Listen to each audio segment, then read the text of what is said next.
कर्मचारीहरू ठुला ठाला नेताहरूले संहितालाई बदनाम गरिराखेको अवस्था छ। संहिता न त खर्चिलो छ न त निष्प्रभावकारी नै छ।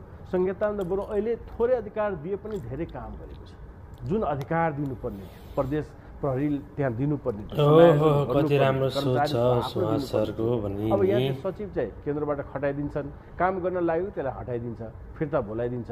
प्रहरी दिएको हवलदारले समेत मुख्यमन्त्रीलाई टेर्दै केन्द्रबाट सचिव हटाइदिन्छ, काम गर्ने मान्छेलाई खटाइदिन्छ। पोल पनि हटाउनु पर्यो भने टेर्दैन प्रदेश सरकारले। अनि तपाईँले त्यो प्रदेश सरकार के अपेक्षा गर्नु? त्यही भएर अबको निकास भनेको प्रदेशहरूको स्वायत्ता हुनुपर्छ। अब संहिता फाल्नुपर्छ, संहिता चाहिँदैन भने जेनजी पुस्ताले भनिरहेको छ। हजार थरीसम्मको हजार थरी माग के चाहिँ माग पुरा गर्ने सरकारले? बसेका त्यो इलिटहरू मात्रै हो र?